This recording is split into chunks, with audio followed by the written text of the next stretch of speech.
What's good, everybody? It's CocoPal430 here, and welcome back to another Kaiju ranking video. You may not know this if you're watching the video right now, but I've already done a Gamera ranking video for the channel. However, every time I attempted to upload it onto YouTube, it got hit with multiple copyright strikes, and eventually, I was sadly forced to take it down, leaving the Gamera ranking video disappear, or risk getting a strike.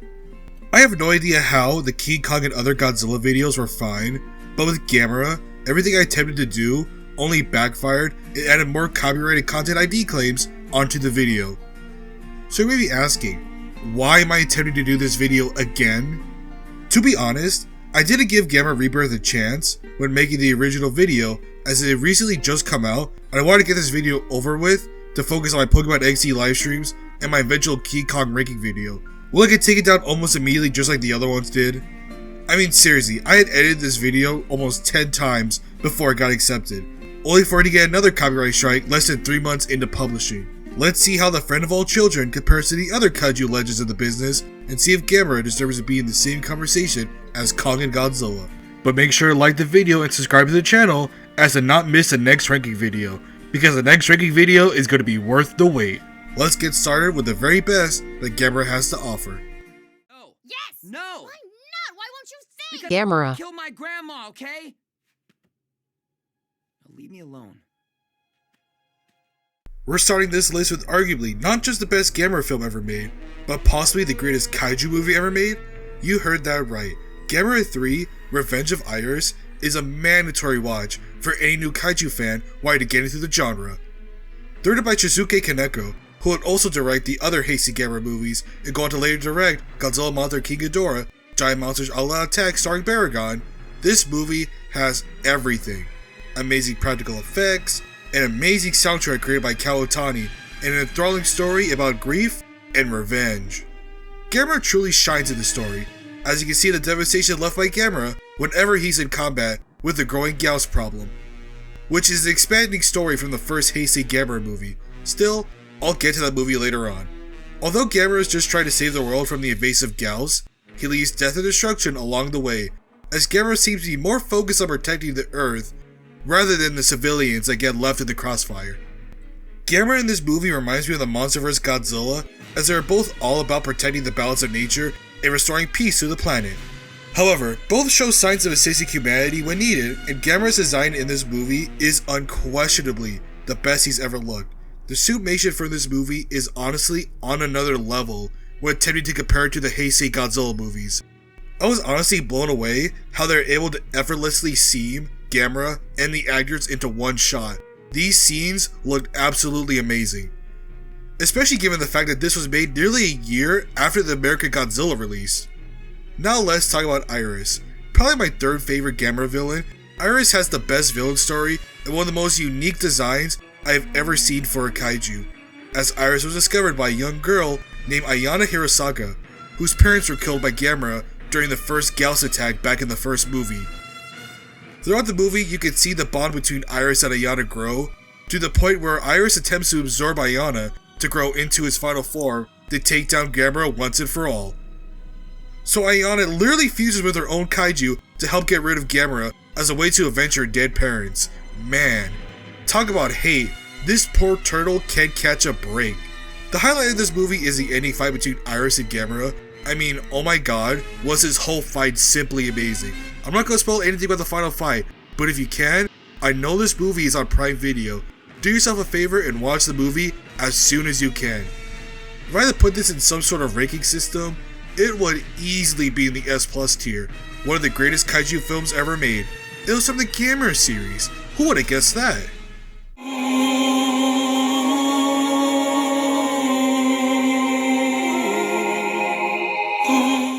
Wait just a second. Hold on now, let me explain why I have Gamera the Brave as my second favorite Gamera film. Don't leave just yet. Okay, we're good? We're good. Alright. Gamera the Brave is a quote-unquote unofficial sequel to Gamera 3 Revenge of Iris, although in this story, Gamera dies in 1973 when attacking the Horde of Gyaos, and not in 1999. But they share enough similarities to think of this as a new rendition to Gamera 3's ending. So wait a second, Gamera died nearly 30 years ago. How could he come back for this film? Well, my lovely theoretical viewer, This is the offspring of the OG Gamera, who was discovered by a young boy named Toru Aizawa, who names him Toto. Toto? Not as threatening as Gamera, but I'll take it. And going to be honest, Baby Gamera is a superior baby design. He's a baby turtle that flies. Sorry Baby Godzilla, but even you can't hold a candle to Baby Gamera's cuteness. Although there's a lot of cutesy moments in this film, like a Gamera decides to speedrun Tony Hawk's Underground for a Nintendo GameCube, the film goes from 0 to 100 real quick when the villain of the movie arrives, Zedus, or as I used to call him back as a 10-year-old watching this film for the first time, Zeus. Zeus! Your son has returned! I come, seeking the weed of Olympus! Zedus is a terrifying foe for the growing Gamera to face, which in the beginning you see as multiple boats go missing off the coast of Japan. But as Gamera is slowly growing, so is Zedus, as this kaiju's main source of food is humans? Oh no, it eats people! I mean, my god, you even get shots of people stuck in one place while trying to escape, only to get devoured by Zedus. I mean, what the heck? This is intense!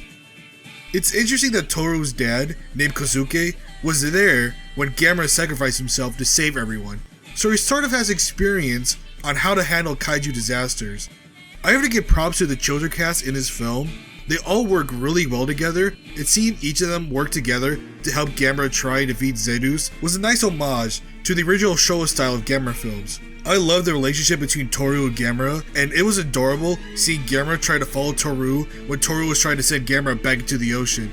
These two have an inseparable bond which shines throughout the film. Gamera in this film does look a bit goofy in his adolescent stage, but to be fair, the 1973 Gamera shown in this film doesn't look all that great either. It's probably the weakest Gamera design in the entire series. Gamera just looks old and nasty here.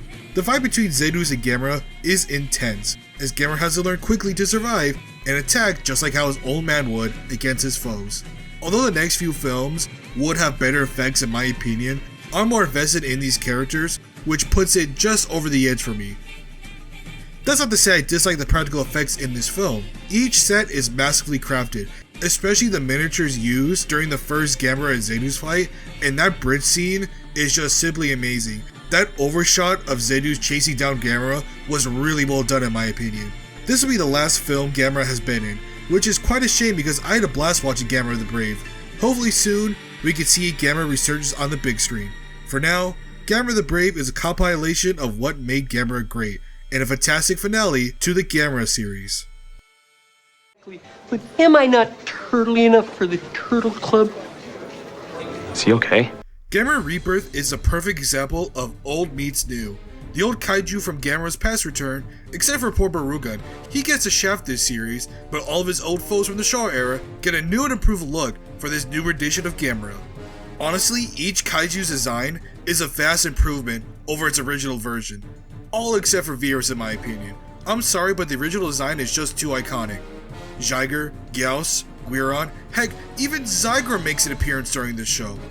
Also, I have to give props to the design of Gamera in this series. He looks absolutely amazing, and the fact that this looks like a much better version of the Godzilla anime, at first I thought was going to put me off from it, but during the action scenes, the kaiju's movements are so fluid that is amazing just how action-packed this show was. Why couldn't the Godzilla anime be like that? Oh my god. Anyway, that's for a different time. That's for a later time.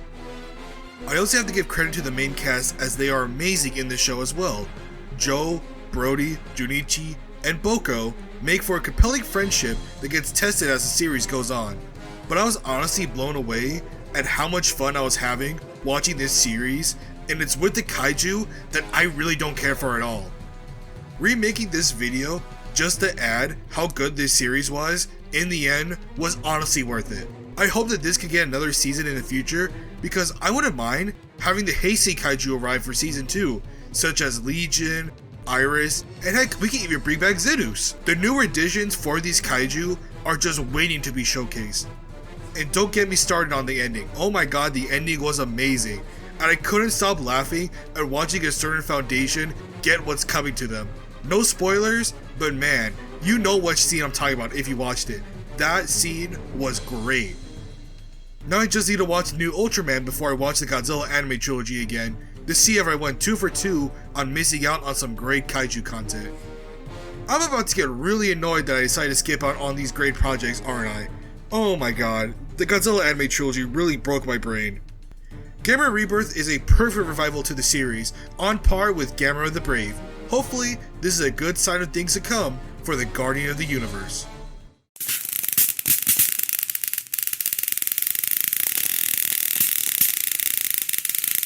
Gamera the Second Attack of Legion is one of my favorite Gamera films. Not only is this when the practical effects are cranked up to 11, but this movie has one of my favorite kaiju designs ever made. Legion just looks so unique and formidable, and the way Legion attacks Gamera reminds me of a mix between Biollante and Destroya. Legion's alien origins make Legion one of the most iconic kaijus ever seen in cinema. If there are any Gamera villains that I would love to insert into the Monsterverse, besides Gamera obviously for the next film, it would have to be either Legion or Gyaos. But I'm getting ahead of myself, I haven't talked about the movie yet.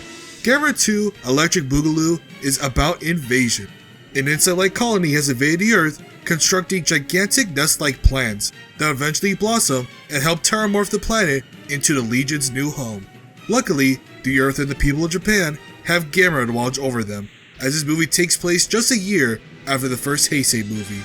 The science behind Legion and how the main characters use the Legion's power against them by baiting the small Legion soldiers to a gigantic power plant to try to distract them while Gamera attacks the Queen of the Legion was well done. It gives Gamera a fighting chance against one of his strongest foes. Gamera gets bullied during this movie as the Legion overwhelms Gamera multiple times, and even when Gamera wins the first encounter against the Queen of the Legion, he is badly injured and on the brink of death. The fight sequences in these films are some of my favorites in the genre that help Gamera stand out from the other Heisei Godzilla fights fans are so accustomed to. This is why these movies are such a treat to rewatch again for this video. Gamera 2 Attack of Legion is on par with some of the great Heisei Godzilla films during this era, and I'm glad to see as each new movie got released, the better the films got. But what about the one that started it all?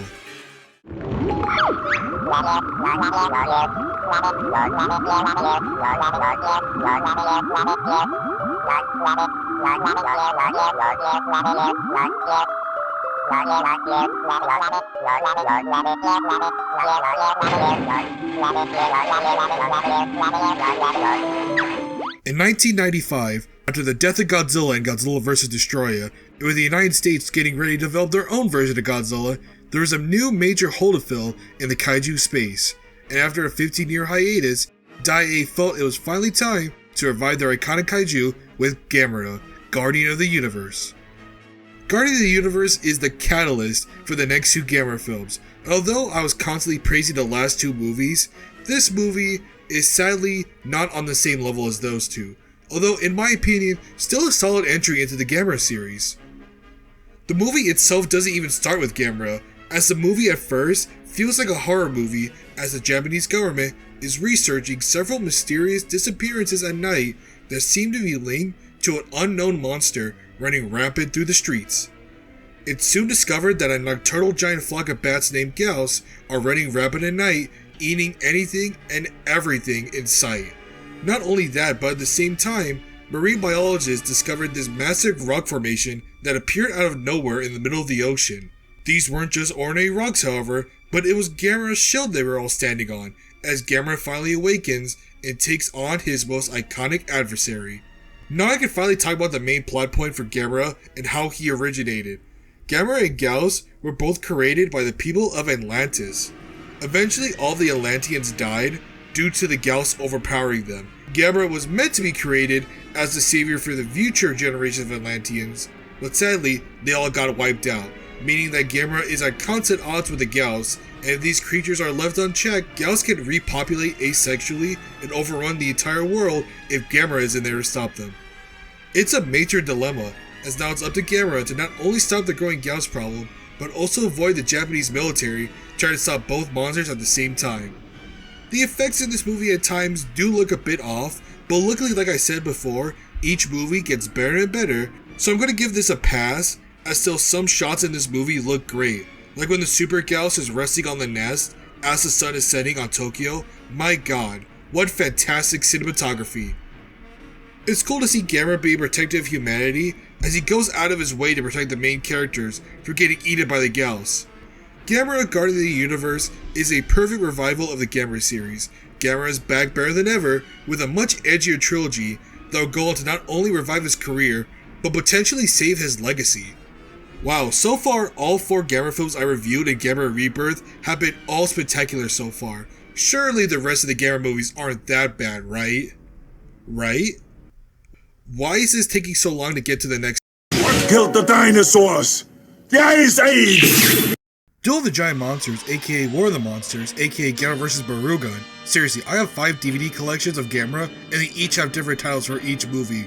It wasn't until I got the 11 movie DVD collection that I discovered which movie title corresponds to its actual Gamera movie. Gamera vs. Barugon starts with a summary of the first movie, which I won't go into just yet, but to make it short and sweet, Gamera is back once again to lay waste to the Japanese people.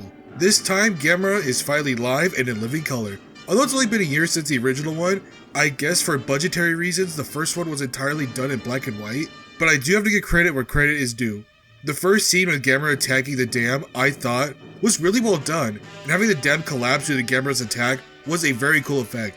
The main plot of the story is thieves are attempting to steal a highly valuable jewel from New Guinea that's in a secret cave called the Valley of Rainbows. Really? The Valley of Rainbows? This doesn't sound the least bit intimidating, but the natives insist to them not to go there, as it is a cursed land. But by ignoring the tribe's warnings, the idiotic thieves accidentally bring an unspeakable horror to Japan as they get the quote-unquote treasure they're looking for, but also bring with them a horrible monster named Barugon.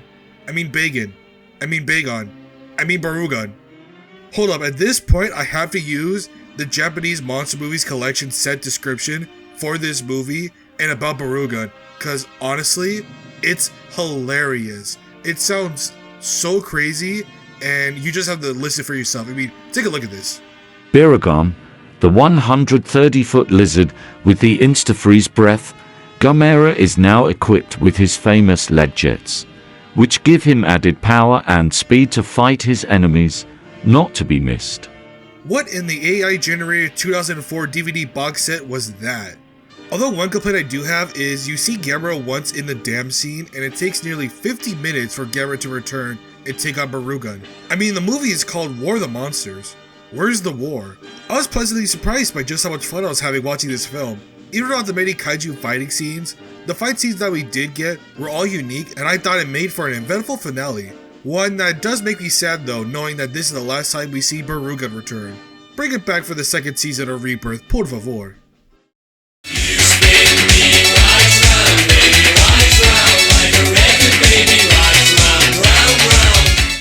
Return of the Giant Monsters, aka Gamera vs. Gyaos, and yes, for each one that I have a random name for on the DVD set, I'm gonna call it that. Does it add anything to the actual review? Not really, but it's funny to me, so damn it, I'm gonna keep the recurring gag in. 3 Gamera movies in 3 years is kind of insane. Dai was going into maximum overdrive when attempting to push all these movies out. Gamera vs. Gyaos starts with Gamera saving everyone by absorbing the fires of an erupting Mount Fuji.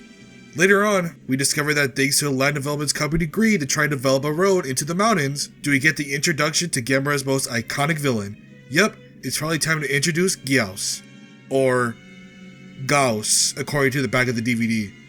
Seriously, all these DVDs, except for the 11 movie set, have so many errors when describing the movies, they almost sound like they were created in ChatGPT. What is going on with these errors? There are so many. With Gamera vs. Gyaos, no. Oh my god, I'm doing it now. With Gamera vs. Gyaos, I feel like this is the start of when Gamera starts to become more and more like his iconic self by being an actual guardian of the universe and friend of all children. And one thing I'm not going to nitpick is the abundance of the same actors being used. Toho did this all the time with the Godzilla series, so I'd be a hypocrite if I were to complain about it. Just an FYI as to why I'm not explaining the characters in these films, as most of the characters play the exact same role throughout the series, so if you see one scientist, you've seen them all, to be honest. But I honestly forgot just how formidable the Showa era Gyaos was. One shot that I thought was impressive was seeing Gyaos cut a car in half and the other half of the car still working. Don't know why, but seeing half a car still good to go looked really funny to me, and I was really impressed how they're able to do that shot. If there's one benefit to this movie, it's that the kid in this movie isn't annoying, and even gets around and Gamera's back to safety. Luckily he didn't do his usual spin to go faster, or that poor kid was going to be landing somewhere in the middle of the Pacific Ocean. But overall, I shockingly don't have anything negative to say about this film. I was having a blast watching Gamera vs. Gyaos, and it's on the upper echelon of Showa Gamera films. It takes its rightful spot behind Barugon. Man, I said that one joke during the Gamera Guarding the Universe section saying, oh, this is where the bad films begin, before I even had a chance to watch the Showa era films. Some of these films haven't been too bad. So when are the movies that are crimes against humanity going to show up? Oh, right now? Well, which movie is it? We lose more cool dads that way. Bungo, you're going to Uranus. Now, being the 7th best Gamera film, surely the original one that started it all wouldn't be as bad as I remembered, right? And to be quite honest with everyone, you're right. The movie wasn't bad. The movie was horrible. This was way worse than I originally thought. Now we finally begin to spiral down the abyss, and we just keep going down the Gamera rabbit hole. When watching Gamera the Giant Monster, you can immediately see that this movie is super cheap. Like, it has some of the same quality as some of the shots in Godzilla Raids Again, and that movie came out 10 years prior. This movie came out in 1965. And don't get me started on the US scenes with the English actors. They are awful. Considering this is the same year we get Nick Adams in Invasion of Astro Monster, there is zero excuse for this. Cause the English voice actors in this film are not even trying. They are super cheesy and add zero to the film. I'm not joking. You can remove these scenes and they would make the film much better in my opinion and much shorter. 84.27 degrees north latitude. And 176.58 degrees east longitude. So what's the story behind Gamera Stop the Madness? Well, random unknown pilots carrying nuclear weapons are down in the Arctic, and for some reason they're there. Don't ask me why they're there. They don't really explain it. But anyway, they start fighting. One of them gets shot down. A big nuclear explosion happens, and it awakens Gamera. And can I just say, the whole Arctic scene, I was getting super distracted by how you can tell this is just a set.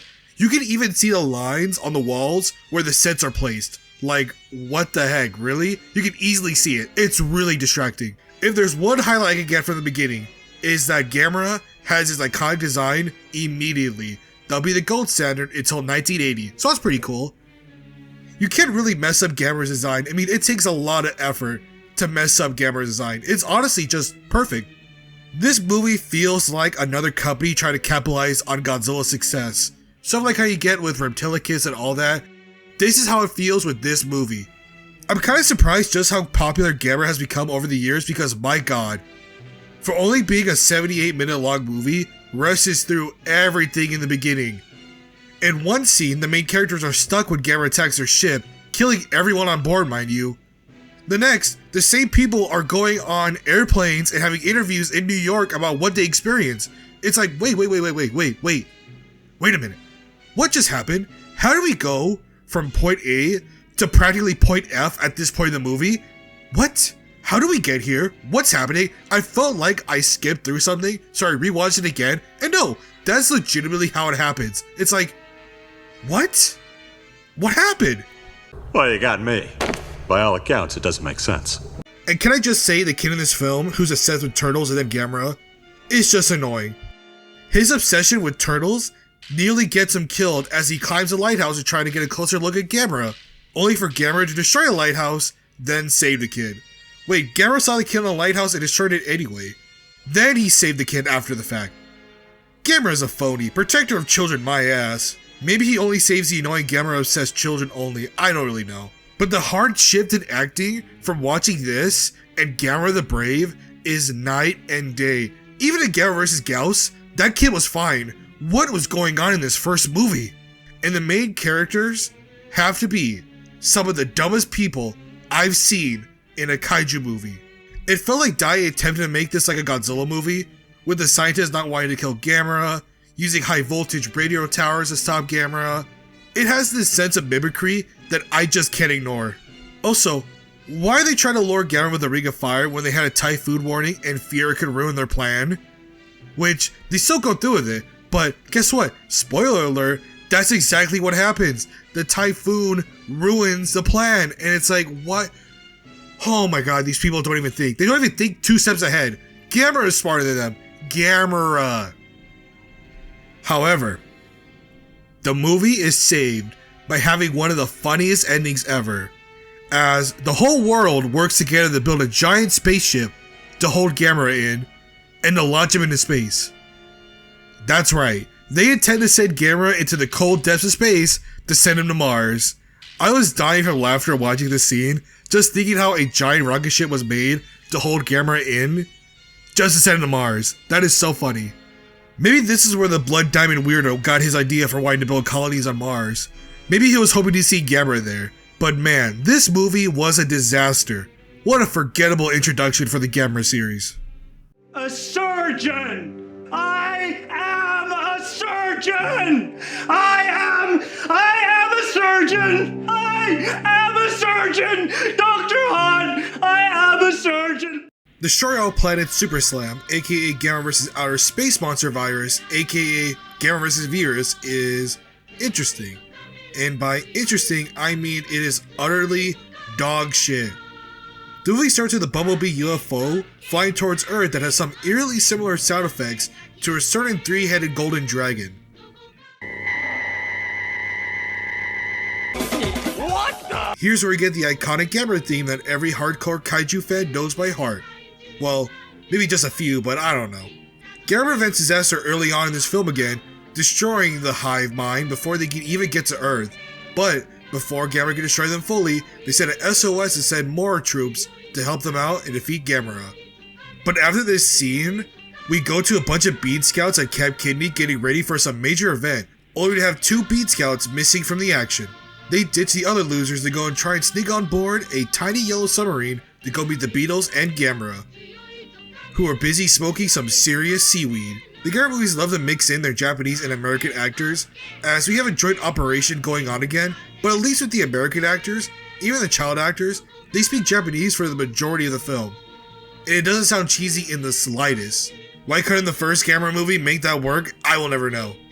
Now, if people didn't like the child-friendly Godzilla movies that were produced at the same time as this movie, you probably wouldn't enjoy this film. But the reinforcements arrived for the Bumblebee Brigade, and they put Gamera inside a fishbowl and told him to stay in timeout, as the Bumbledweebs begin to study Gamera's powers and weaknesses by showing us, guess what, some stock footage from the original Gamera.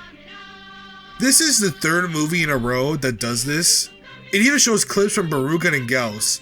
These aren't even short clips either, mind you. These are 15-minute long clips, and man, they just add nothing to the movie. Well, except for one thing. They do help pad the runtime of this movie, which I guess they were going for, so good for you. The beasts from outer space blackmail Gamera to not attack their ship again, or else they will attack the 2 yellow submarine Bean Scouts that Gamera is trying to protect. And they even plant a device on his head to control him. You know what, this entire time, we have yet to see who or what these aliens are, so hopefully by the end of the film we can at least get an answer. Oh my god, these aliens are surgeons. They're here to cut open the world, oh no. I mean, they honestly look like surgeons getting ready for an operation. If you were to show me just an image and tell me who these guys look like, I would never guess they were meant to be aliens. But it turns out that the leader of the Bumblebees is a giant squid that can spin faster than even Gamera can. The leader is named Viras, and for the movie, they use a lot, and I mean a lot, of old shots from the other Gamera movies. I'm getting some serious all-monster attack vibes from this movie. But I think the funniest part is when the movie attempts to use original footage from the first Gamera movie to try to act like it's Gamera being controlled to destroy the city. You know what I mean? It's just so funny. They try so hard to try to make it look like it's meant to be in color, but since the movie was made in black and white, they can't really try to hide that, you know what I mean? It's just really funny. It just looks so off-putting. It would be like if Destroy All Monsters, they randomly jumped to a section to show the 1954 Godzilla destroying Tokyo and claiming it to be the same one from the movie. It just doesn't look right at all. This movie was just a sad watch. Only 4 movies into the franchise, did they really have to resort to using chunks of stock footage to help the movie go barely over an hour? Yikes, that's bad. Oh shit, here we go again. I sat down of my own free will to watch Gamera vs. Guiron, and when I say these movies are getting worse with each adaptation, I ain't kidding. The kids in this movie are a Timu version of the other kids from Viras, and somehow they're even worse. they do the same stupid race with Gamera, but in space this time. Ooh, instead of being in a yellow submarine, now you're in a yellow spaceship. Oh my god, how original. For some reason, when the kids land on the new planet where the original spaceship came from, they have a Gyaos who just changed into a different color, attacking the planet. Why is Gyaos here? Does it mean that Gyaos was actually from a different planet? We never get really an answer to that. But anyway, Gyaos ain't the star of this movie. It's all about the giant knife, and its name is Guiron. Guiron just looks so dumb looking to me. Really obvious contrast to how I feel about the Rebirth version of Guiron, because that one looks amazing. This one, it looks really goofy. And his obnoxious Hotel Mario Bowser laugh is just the dumbest thing. Yeah, I like Barugon better than Guiron, so I'm sorry, but the design is just too goofy even for me. The aliens in this movie are just the Keelaks from the Shadow Monsters, only this time having little devil horns on their biker helmets to try and differentiate themselves. This movie is just nothing. The same cookie cutter concept that has been done multiple times already. I hate how this is worse than Gamera vs. Viras, because the other one shamelessly used stock footage. At least with this movie, they attempted to use original footage to try and make something. Is what I should be saying if not for the fact that they show the final fight between Gamera and Gyaos and Gamera vs. Viras, all unedited, basically just cut out of the movie. Why? Why can't they go one movie without needing to use stock footage? You have made 5 movies. Were you making these movies every 6 months? What is going on, Daddy Motion Company? Seriously. This movie honestly doesn't know whether to be a kid-friendly flick or a gore thriller with how much blood is spilled during this movie. But this is one of the most forgettable films I have ever come across. It makes me wish for the days of Gamera vs. Barugon. Are we nearly at the bottom yet? Can I just go back to watching Gamera 3? Carl, I don't know how to say this, so I'll whisper it in Sheen's ear and he'll blurt it out in astonishment. Carl is pregnant? Everything is a rehash. Every Gamera movie is a simple rehash of the previous one. Oh my god, we got the yellow submarine again and a child actor who probably should be in high school by now. The entire movie is just one big advertisement for the Expo 70. Oh my god, look how cool it looks, guys. Surely by watching a stupid Gamera movie would you all want to go and do this. Isn't it just amazing? Look at the totally random B-roll shots we may or not have been legally obligated to show you. Everyone praise the Expo. Oh my god, the Expo. The Expo. And I would love to talk about the stories for these films, but literally, it is all the same thing. Gamera prevents disaster early on, a monster appears, they find the middle, Gamera has an injury, the kids save Gamera, or Gamera stopped her doing something, they fight in the end, Gamera wins, the end. That is literally all these movies in a nutshell. I remember got one comment saying, well, you didn't really explain the synopsis of Gamera vs. Jiger. Do you really want me to spend time talking about these boring ass movies? Really? You got mad over me not talking about the simple complexities of Gamera vs. Jiger? Oh my god, you're kidding me. Really? You're serious? Oh yeah, let me talk in 5 hours about Gamera vs. Jiger and what makes this movie bad. Yeah, that'd be really fun. Anyway, rage aside, I mean that was from the previous Gamera film. It was just so funny seeing how somebody got really mad that I didn't like Gamera vs. Jiger. It's like, really, dude? This is how you're gonna spend your afternoon? It was so funny. Anyway, I do feel bad for the special effects team that had to wait and see what the expo layout was gonna look like, then quickly recreate it as fast as possible, and then get the footage needed for the film. That sounds like an annoying task to achieve, and I wouldn't want to wish that on anyone. When Gamera shoved the telephone poles up his ears to deafen himself, I wish that could happen to me, but instead rammed those telephone poles straight into my eyes, so I never had to watch these films again. All hail the Expo! All hail the Expo! You thought you could drag me to the bottom of the lake so you could eat me later? Well, guess what, punk? I'm a fish.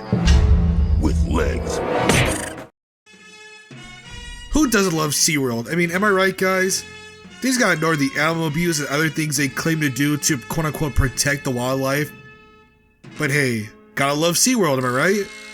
Fun fact, back when I was just 5 years old, my whole family decided to go down to San Diego to visit SeaWorld. And near the end of our visit, my cousin wanted to go on a gigantic playground with my uncle. So, being the rebellious child that I was, I decided to follow them up into the playground, and this playground was gigantic. My cousin was only 3 at the time, so she couldn't keep up with me when I was running around the area. Luckily, the entire area circles back to this huge slide that every child goes down to exit the area. Well, I guess during that entire time, my family lost sight of me, and I was gone for nearly 15 minutes. No one knew where I was, and they're about to call security because they thought I got kidnapped. The aftermath of me gleefully going down the slide and seeing their panicked faces is a memory I will never forget. I thought I wasn't gone for long, but that could have been pretty bad if I got lost in SeaWorld. And that's the story of why my parents will never set foot inside a SeaWorld again.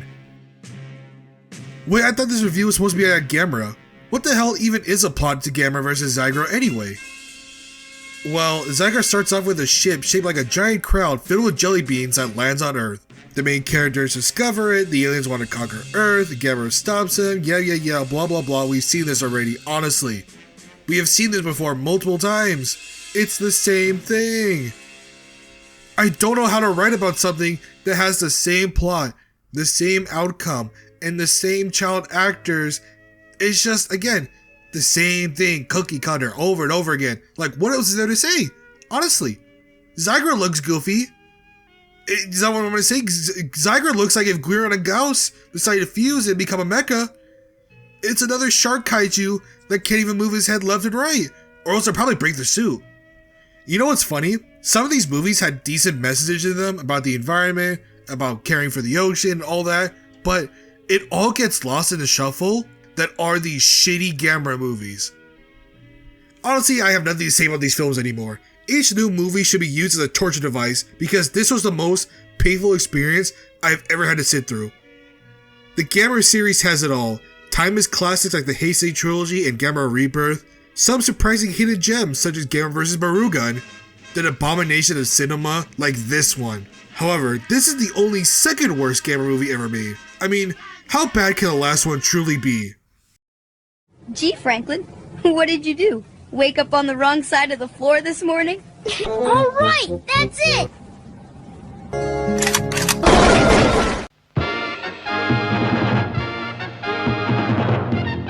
Gamera Super Monster is the worst kaiju movie I have ever seen.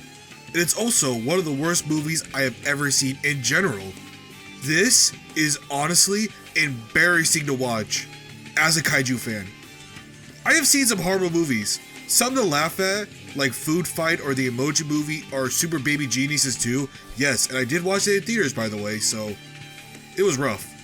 But it's hard to describe just how horrendous this shameful movie was. With the other Gamera films, for as much as I've disliked them and how cookie cutter their plots are with each film after Gamera vs. Gyaos, at least, for the bare minimum that these movies do, you can find some originality in a few parts of the films when trying to look for them.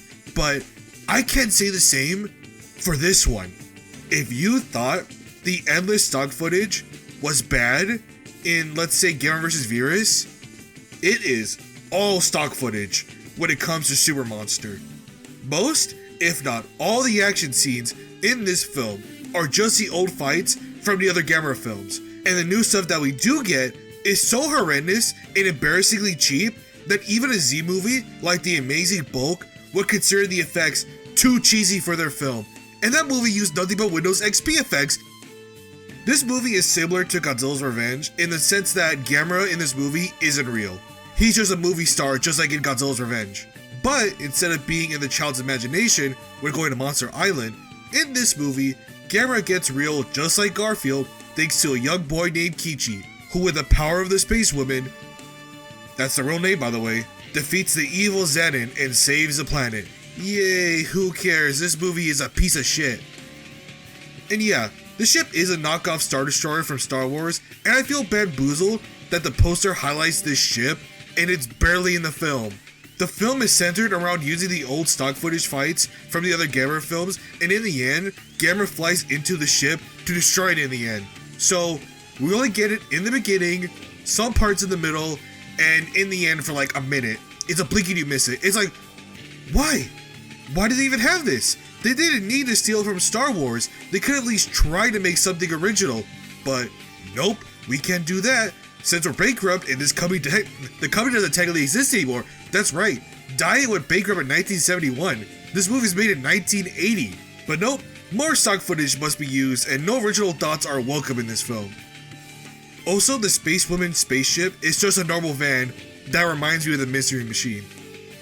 There's a funny scene, they go into the spaceship quote unquote, and the effect they use to fly away is so funny that I'm almost tempted to not use any actual footage from this film. You have to see it. It is so bad that it has to be seen to be believed. It is just, wow. It just makes me feel that if this were Gamera's legacy, luckily he has Gamera Rebirth in the Heisei trilogy to look back at, but if this were the last Gamera movie to be ever made, it would have been so embarrassing. Oh yeah, also fun fact, apparently there's only 2 minutes of new Gamera footage. That's it. Shout out Wikizilla for that fun fact, but man, it is just so bad. If this were Gamera's legacy, he would have easily been forgotten in the Forgotten Kaiju section, alongside Maguma and poor Giant Condor. Man, this movie is a perfect 0 out of 10. Honestly, the worst kaiju movie I've ever seen. It probably ever will. Wow. But that is it. After 12 movies and Gamera Rebirth, I have finally done it. I have watched all of the Gamera material that I could find. And to be honest, it was a lot more fun rewatching them now than it was when I did it in March or February. To be honest, I was really rushing through the video, and you could tell as I left a lot of clips there that obviously would have got copyright strike because they were on the screen for like 30 seconds without editing, and that's a big no-no on YouTube. So once I learned how to do it properly and looking up how to do it, that's why the King Kong video never got a copyright strike, because I knew what to do. And luckily now, for the next ranking video, it will be on Godzilla, every single Godzilla movie, and even some TV shows that I watch, so make sure to watch that, because it's going to be very interesting. It's going to be a fun list that I can't wait to show everybody, but it will not be released until 2025 at the least. I want to make sure that I have a proper PC to help edit this video, because I know it's going to be like 2+ hours easily. Like, if I try to upload it now and try to process it through my laptop with the memory, it would honestly, it'll probably just explode. It'll be like, what are you doing to me? It's like, oh no, too much editing. It'll be just too crazy. So I hope you all enjoy. I can't wait to show it to everybody. It's gonna be really good. I'm gonna take my time on this one because this is gonna be my personal favorite Godzilla movies. And although the tier list, you know, I had some of them B, A, or S, or even C tier, they've all drastically changed. Except for maybe the D and F tiers, except actually, you know, to be honest, maybe the D tiers actually got a little bit worse for some of them. You'll see what I mean when that video comes out, but I appreciate the support. You know, here's to 500 subscribers whenever I reach that marker. I think I kind of jinxed it with the Godzilla video, the PS4 Godzilla video, where I was like, thanks for 500 subs. Even though I was like at 480, now I'm at 491 as of recording. So I appreciate the support from all the new subscribers. It really means the world to me.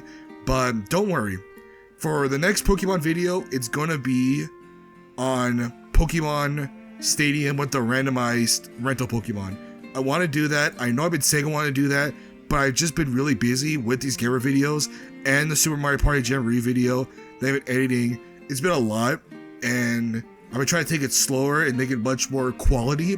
I don't want to rush through these things again, because I've noticed that when I took my time with the Pokemon XD video, that did really well. I mean, that has like, what, 1.1k views with like a lot of hours. So like, people are staying to watch it, and I really appreciate the support. So I really want to take my time with these videos now, have the random little side let's plays or whatever, the playthroughs, whatever you want to call them, whenever I can. Oh yeah, and sadly, for anyone who was looking forward to the Pokemon Coliseum stuff, that is officially dead, because my computer cannot handle, or my laptop I should say, cannot handle running Dolphin emulators when trying to record. I can play it fine 60 FPS without recording, but no matter what I do, even I say it's like 3000 video bitrate, it still turns the Coliseum video into like 2 FPS. It's really bad, and I'm sorry it just kind of randomly ended, but it's out of my hands. I can't do anything about it, which really sucks, because I was so close. I was really looking up what to do for Mount Battle and what was next. I was really going to do that, but then nobody wants to watch a video that's going like 2 FPS per thing. That just sounds so annoying. So I hope you all enjoyed. Make sure to like, subscribe if you haven't, if you made it this far, if you hear me rant. This is kind of off script. I didn't really want to have a script for this part because I didn't want to talk about what's next. So next is going to be the Godzilla ranking video in 2025. Streaming is going to be probably some Mario Party Jamboree 2 as well on the weekends. I do want to do 50 turn stuff with my brother and cousin. That sounds really fun to try to see who can win. That sounds absolutely insane. I know we did that once for Mario Party 6, but that was too much. You know what I mean? That was like, oh my god, that was like 3 hours. It was insane. Guess who won in the end? Me. Just want to point that out. I won. But I appreciate the support of everybody. Make sure to check out the other stuff I have, like the King Kong video, the Godzilla tier list video, and the Lost Tapes video. That was a lot of fun to make too. And I'll see everyone for the next video, which may be stream highlights for Pokemon Stadium randomized rental Pokemon. We shall see. Or it might be Super Mario Party Jamboree. We'll see what happens. So, I'll see everyone in the next video. Later, everybody.